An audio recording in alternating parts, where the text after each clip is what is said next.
जयपुर से खबर है, जहां पुलिस के नए कमिश्नर सचिन मित्तल शनिवार को पदभार ग्रहण करेंगे। जयपुर शहर में प्रशासनिक कुशलता का देना होगा परिचय। आमजन की सुनवाई एवं कानून व्यवस्था बनाए रखने की महत्वपूर्ण जिम्मेदारी रहेगी। हालांकि मित्तल की गिनती मेहनती एवं कुशल पुलिस अफसर में शामिल है। ऑफिस वर्क कल्चर में काम करने का ध्येय मित्तल का है और सारे काम तय सीमा में करने का ध्येय रहेगा। तो नए पुलिस कमिश्नर की ज्वाइनिंग होगी। जयपुर शहर पुलिस के नए कमिश्नर सचिन मित्तल शनिवार को पदभार ग्रहण करेंगे। जयपुर शहर में प्रशासनिक कुशलता का उन्हें परिचय देना होगा। आमजन की सुनवाई एवं कानून व्यवस्था बनाए रखने की महत्वपूर्ण जिम्मेदारी उनकी रहेगी। हालांकि मित्तल की गिनती मेहनती एवं कुशल पुलिस अफसर में होती है। ऑफिस वर्क कल्चर में काम करने का ध्येय मित्तल का है और सारे काम तय सीमा में करने का ध्येय रहेगा। ज्यादा जानकारी के लिए राकेश मेरे सहयोगी मेरे साथ जुड़ गए हैं, जानकारी उनसे लेते हैं। राकेश, जयपुर शहर पुलिस के नए कमिश्नर सचिन मित्तल शनिवार को पदभार ग्रहण करेंगे, क्या कुछ अधिक जानकारी है? देखिए, राज्य सरकार ने तबादला सूची जारी करके जयपुर पुलिस कमिश्नर का जो पद है उसमें नए पुलिस अधिकारी की नियुक्ति की है। सचिन मित्तल जो 2000 करीब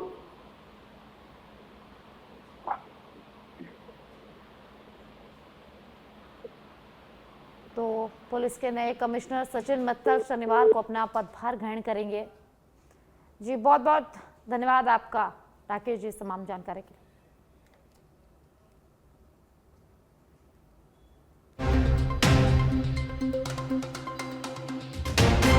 सचिन मित्तल शनिवार को नए कमिश्नर के रूप में जयपुर में पदभार ग्रहण करेंगे। मित्तल की गिनती मेहनती एवं कुशल पुलिस अफसर के रूप में होती है। ऑफिस वर्क कल्चर में काम करने का मित्तल का ध्येय है और समय सीमा में सारे काम करने का ध्येय रहेगा।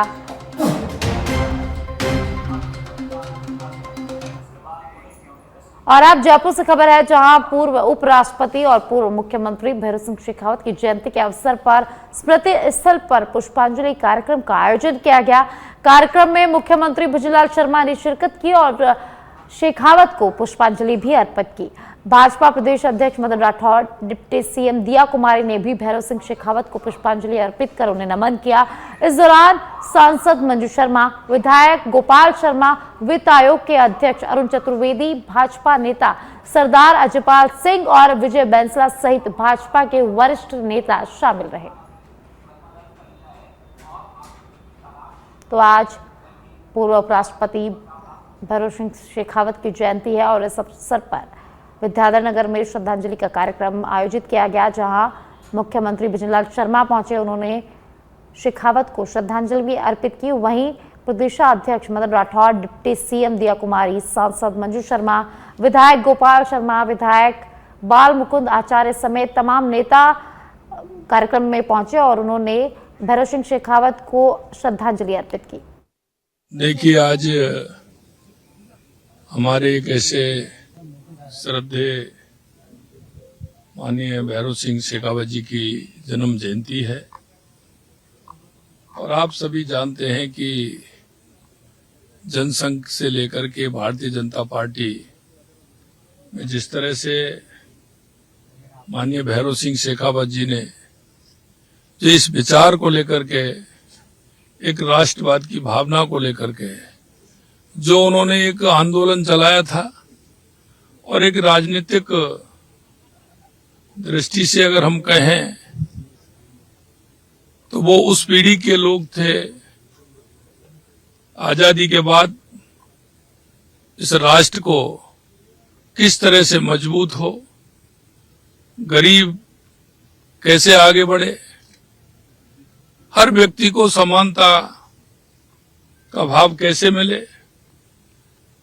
माननीय भैरव सिंह जी शेखावत साहब ने अंत्योदय की जो परिभाषा राजस्थान से लेकर के पूरे देश के अंदर देने का काम किया।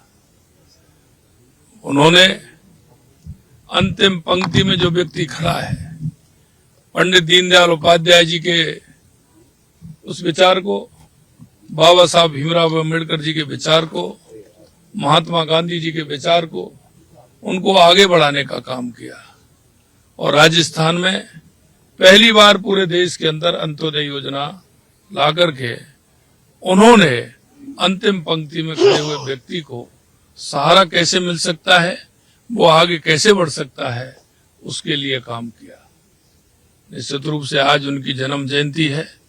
मैं उनकी जन्म जयंती के अवसर पर उनकी समाधि पर पुष्प अर्पित करने के लिए आया हूं। हमें माननीय भैरव सिंह जी शेखावत जी से बहुत कुछ सीखने को मिलता है। और मैं कहना चाहता हूं, उनकी कई किताबें हैं जिन्होंने उनके वर्णन को अगर आप पढ़ेंगे तो आप देखेंगे कि उनकी सोच कितनी बड़ी थी, और उस सोच के आधार पर वो राजस्थान को और देश को जो उन्होंने दिशा दी, निश्चित रूप से वो स्मरणीय है। हमें उनका हमेशा याद करना चाहिए। और मैं आज के समय पर इतना ही कहूंगा कि भैरव सिंह शेखावत जी ने इस राष्ट्र को, प्रदेश को और एक दिशा देने का काम किया, और हमारे जनसंघ से लेकर के भारतीय जनता पार्टी को मजबूती देने का। अरे सभी के प्रेरणा स्रोत्र, अरे सम्मानीय श्रद्धेय भैरव सिंह जी शेखावत जी की आज जन्म जयंती है। मैं उनको श्रद्धांजलि अर्पित करती हूँ। और जो उनका योगदान रहा, राजस्थान आज जो है, जो विकास की नींव रखी थी उन्होंने, वो आज हम लोग धरातल पर देख रहे हैं। तो जो उन्होंने राजस्थान के लिए किया, उनका जो योगदान रहा, और देश के लिए भी, जब वो वाइस प्रेसिडेंट बने उस समय भी उन्होंने इतना कुछ किया। आज जो हम उस समय जो पॉलिसीज बनाई, चाहे हम लैंड रिफॉर्म्स की बात करें, अंत्योदय की बात करें, ये सब कुछ जो शुरुआत उन्होंने की राजस्थान में।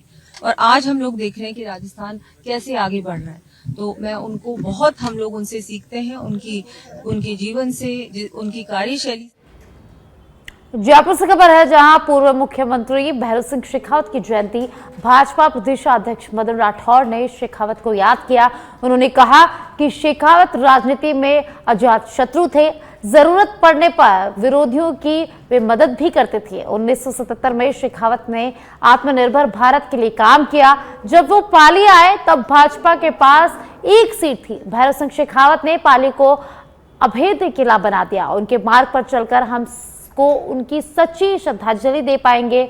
उन्होंने सीख दी कि बिना पढ़े दस्तखत मत करो। राठौर ने शेखावत के साथ अपनी पुरानी यादें साझा की। श्रद्धेय शेखावत साहब ने वास्तव में हमारी पार्टी को बहुत ताकत देने का काम किया। जब से प्रारंभ हुई हमारी भारतीय, मतलब उस समय जनसंघ था, तो उसमें भी वो प्रारंभ से ही साथ में जुड़े रहे। और विशेष रूप से मेरे पाली से तो उनका विशेष संबंध रहा। हमारे यहाँ जब वो 2 बार पाली से विधायक रहे, तो सौभाग्य ऐसा कि दोनों बार ही मैं जिलाध्यक्ष था पाली का। शेखावत साहब का व्यक्तित्व वास्तव में बहुत महान था। उन्होंने हमारे पंडित दीनदयाल उपाध्याय जी के जो दिशा निर्देशन थे कि अंतिम छोर के व्यक्ति को किस प्रकार से मजबूत किया जाए, उस दिशा में उन्होंने बहुत अनुकरणीय काम किया। शेखावत साहब ने अंत्योदय योजना उन्होंने चालू करी। यही नहीं, समाज के पिछड़े वर्ग को या अनुसूचित जाति जनजाति वर्ग को भी राजनीति में आरक्षण उन्होंने किया। पंचायतों में, नगर निकायों में आरक्षण देने का काम, रिजर्व उनके लिए सीटें करने का काम भी हमारे यहाँ राजस्थान में सबसे पहले शेखावत साहब ने किया। हमारे अनाज योजना, जो काम के बदले अनाज योजना भी उन्होंने शुरू की। इसके साथ ही शेखावत साहब का व्यक्तित्व ऐसा रहा कि अजात शत्रु कहलाते थे वो, उनका कोई दुश्मन नहीं था।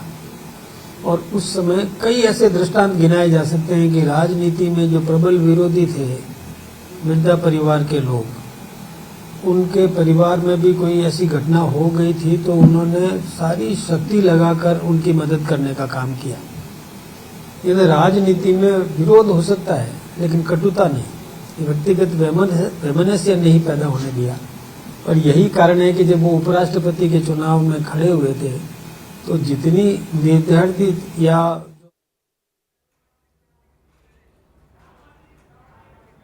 और अब आपको सीधे जयपुर ले चलते हैं, जहां लाल सिंह फौजदार हमारे पॉलिटिकल एडिटर प्रदेशाध्यक्ष मदन राठौड़ से खास बातचीत कर रहे हैं। इस तरह की कानून व्यवस्था है, लगातार अपराध बढ़ रहे हैं, क्या कहना चाहेंगे? वो गलत कहते हैं, अशोक गहलोत जी गलत कहते हैं। अशोक गहलोत जी के राज में शासन था कहाँ? ये तो होटलों में बैठे बैठे राज करते थे। कहीं पर सचिन पायलट अपने ग्रुप के लोगों को लेके होटल में बैठे रहते थे, दूसरी तरफ गहलोत साहब अपने समर्थक विधायकों को लेके होटल में बैठे रहते थे। उनको तो राज की चिंता ही नहीं थी। अपराध उनके समय में बढ़े, उनके समय में पुलिस मार खा के आती थी। हमने पुलिस को चाक चौबंद किया है, उनको महिला पुलिसकर्मी को स्कूटी दी है और पुलिस को और वाहन दिए हैं, बोलेरो गाड़ियां दी है नई और सुदृढ़ किया है। साइबर क्राइम के बारे में भी सुदृढ़ किया है और अपराधी सारे पकड़े गए हैं, किसी भी अपराधी को बख्शा नहीं है, गिरफ्तार हुए हैं। पेपर लीक के अपराधियों को भी, और टोटल हर एक भी मुकदमा बता दे गहलोत साहब जिसमें अपराधी नहीं पकड़े गए हमारे राज में। और उनके राज में क्या क्या होता था वो थोड़ा गिरेबान में झांक के तो देखें। डॉक्टर साहब, एक लास्ट सवाल, वो उन्होंने एक सभा की थी अंता में, तो पूरी एकजुटता दिखाई थी जिसमें जूली, डोटासरा, गहलोत सब एक मंच पर थे। आपको लेकर कहना है कि भाजपा एकजुट नहीं है क्योंकि नामांकन के दौरान नेता नदारद रहे? उन्होंने एकजुटता दिखाई थी, है नहीं। जो दिखाता है ना उसमें होता नहीं है। आपके प्रश्न में ही अपने आप उत्तर हो गया। वो एकता दिखाते हैं, एकता होती नहीं है। संगठन पर्व में संगठन पर्व में नजर आ रहा है क्या? संगठन पर्व में नजर आ रहा है जो संगठन पर्व चल रहा है कांग्रेस का इस समय? हाँ, वो देखिए कितने लड़ रहे हैं आपस में, कितने लड़ रहे हैं आपस में। जिलों के जिलाध्यक्ष घोषित नहीं कर पा रहे हैं, जुतम पैजार हो रही है, जगह जगह जुतम पैजार हो रही है। और लड़ेंगे ये तो, देखिए कि सचिन पायलट गुट और गहलोत गुट आपस में भिड़ रहे हैं, ये तो भिड़ते ही रहेंगे और कभी एक नहीं हो सकते। जिसने अपने ही उप मुख्यमंत्री को नकारा, निकम्मा कह दिया, तो वो कभी वो टीस को भुला सकता है क्या? जब भी वो आपस में साथ बैठते हैं तो एकदम से पिन की तरह वो टीस चुभती है, मुझे निकम्मा कहा, नकारा कहा, तो वो फिर से ऊपर के आ जाता है सामने। तो वो कभी भुला नहीं सकते। आपकी बात को मना लेंगे आप? हम बिल्कुल एकजुट रहेंगे। Thank you, thank you. ये थे मदन राठौड़, जिनका कहना है कि अंतर विधानसभा चुनाव में हम बागी को मना लेंगे और तमाम अशोक गहलोत के आरोपों का उन्होंने जवाब दिया। वीडियो जर्नलिस्ट विजय गिरी के साथ लाल सिंह फौजदार, सच बेधड़क, जयपुर। चलिए आप खबरों में आगे बढ़ेंगे। बाड़मेर के नवातला जेतमाल गांव में दिल दहला देने वाली घटना सामने आई है। आपको बता दें कि पैसों के लेन देन को लेकर दो भाइयों में झगड़ा हो गया और ये झगड़ा इतना बढ़ गया कि छोटे भाई ने अपने ही सगे बड़े भाई पर कुल्हाड़ी से ताबड़तोड़ वार कर दिया। सिर के पिछले हिस्से पर गहरे घाव और अत्यधिक खून बहने के कारण गुणेशा राम की मौके पर ही मौत हो गई। वारदात को अंजाम देने के बाद आरोपी भाई मौके से फरार हो गया है। सूचना मिलते ही पुलिस मौके पर पहुंची और forensic science lab, motorcycle operational branch की टीमों ने घटनास्थल से साक्ष्य जुटाए। मृतक के शव को पोस्टमार्टम के लिए हॉस्पिटल की मोर्चरी में रखवा दिया गया है और भाई की तलाश लगातार पुलिस कर। और अब खबर बालोतरा से है, जहां टापरा में सामूहिक आत्महत्या का मामला सामने आया है। डिप्टी नीरज शर्मा मौके पर पहुंचे और 4 में से 2 शवों को बाहर निकाल लिया गया है। विवाहिता ने 3 बच्चों के साथ टांके में कूदकर आत्महत्या कर ली है। तो बालोतरा के से खबर है, जहां टापरा में सामूहिक आत्महत्या का मामला सामने आया है। विवाहिता ने 3 बच्चों के साथ आत्महत्या की थी। टापरा में सामूहिक आत्महत्या का मामला, जहां 2 शवों को बाहर निकाल लिया गया है। डिप्टी नीरज शर्मा मौके पर पहुंची और इस पूरे मामले की जांच की जा रही है। 2 शवों को टाके से बाहर निकाल लिया गया है। बालोतरा से इस वक्त की बड़ी खबर, जहां टापरा में सामूहिक आत्महत्या का मामला सामने आया है। एक विवाहिता ने 3 बच्चों के साथ टाके में कूदकर आत्महत्या कर ली। 2 शवों को टाके से बाहर निकाल लिया गया है। 2 शवों को निकाला जाएगा। वहीं डिप्टी नीरज शर्मा भी मौके पर पहुंच गई है। 4 में से 2 शवों को टाके से बाहर निकाल लिया गया है। तो पुलिस मौके पर पहुंच गई है। पुलिस ने इस मामले की जांच शुरू कर दी है। तो तस्वीरों में आप देख सकते हैं, जहां 2 बच्चों के शवों को बाहर निकाल लिया गया है। पुलिस मौके पर मौजूद है और ज्यादा जानकारी के लिए मेरे सहयोगी दलपत मेरे साथ जुड़ गए हैं, जानकारी उनसे लेते हैं। दलपत, एक विवाहिता ने 3 बच्चों के साथ टाके में कूदकर आत्महत्या कर ली, क्या कुछ पूरा मामला है? आखिर विवाहिता ने ये कदम क्यों उठाया? जी देखिए, देर रात को विवाहिता अपने घर के अंदर थी। घर में उसके दादा ससुर और ससुर भी थे। तो आधी रात के बाद विवाहिता ने 3 बच्चे हैं, जिसमें सबसे बड़ा बच्चा है उसकी उम्र 7 साल है और उससे छोटा है उसकी उम्र 4 साल है और एक 6 माह की मासूम बच्ची भी थी। तीनों को टांगे में डाला और उसके बाद खुद टांगे में कूद गई है। जैसे ही सुबह पुलिस मौके पे पहुंची, लोगों से पूछताछ भी करी, लेकिन अब तक आत्महत्या का कारण कोई स्पष्ट रूप से सामने नहीं आया। पुलिस कई पहलुओं पे अलग अलग इन्वेस्टिगेशन भी कर रही है। जी, बहुत बहुत शुक्रिया दलपत इस तमाम जानकारी के लिए।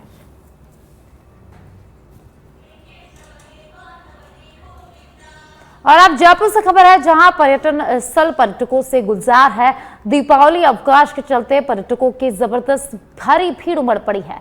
हवा महल, आमेर किला, जंतर मंतर और सिटी पैलेस में देश विदेश से पहुंचे सैलानियों की भारी आवाजाही है। बाजारों में रौनक, होटल्स और कैफे में भी चहल पहल बढ़ गई है। पर्यटन विभाग के अनुसार आने वाले दिनों में और सैलानियों का जमावड़ा जयपुर में बढ़ेगा। दीपावली के अवकाश के चलते पर्यटकों की संख्या बढ़ गई है, पर्यटकों की आवाजाही बढ़ गई है। हवा महल, आमेर किला, जंतर मंतर और सिटी पैलेस में देश विदेश से पहुंचे सैलानियों की भारी आवाजाही देखने को मिल रही है। बाजारों में रौनक, होटल्स और कैफे में भी ग्राहकों की चहल पहल बढ़ गई है। बांसवाड़ा के राजतालाब थाना क्षेत्र में चोरी की घटना थमने का नाम नहीं ले रही। एक बार फिर अज्ञात चोरों ने एक साथ 3 दुकानों के ताले तोड़ 50,000 से ज्यादा की नकदी और अन्य सामान चोरी कर लिया है। दुकानदार की सूचना पर पुलिस ने सीसीटीवी फुटेज के जरिए आरोपियों की तलाश शुरू कर दी है। चोरी हुई है और दोनों ताले तोड़े हैं और ताले तोड़ के जो केस पड़ा हुआ था तो सारा केस लेके गए उन्हें। केस करीब 50,000 के। और कितनी दुकानों के ताले तोड़े? एक पास सामने दुकान है शुभम इलेक्ट्रिक वालों की, उनका ताला तोड़ा है। और अब खबर बीकानेर की पूगल से है, जहां पत्नी की हत्या कर पति ने फांसी लगा ली और दोनों की मौत हो गई। मौत के कारण अभी तक स्पष्ट नहीं हुए हैं। अल सुबह की पूरी घटना है, जहां पहले तो पति ने पत्नी की हत्या की और फिर खुद फांसी का फंदा लगाकर आत्महत्या कर ली। पुगल पुलिस की टीम मौके पर पहुंची। पुगल थाना क्षेत्र के 2 एडी की ये पूरी घटना है। एफएसएल की टीम मौके पर पहुंच गई है। मालाराम मेघवाल और पत्नी दरिया मेघवाल की मौत हो गई है। खाजूवाला डीवाईएसपी अमरजीत चावला टीम के साथ मौके पर मौजूद है। तो बीकानेर की पुगल से खबर है, जहां अल सुबह पति ने पत्नी की हत्या की, उसके बाद खुद फांसी का फंदा लगाकर आत्महत्या कर ली।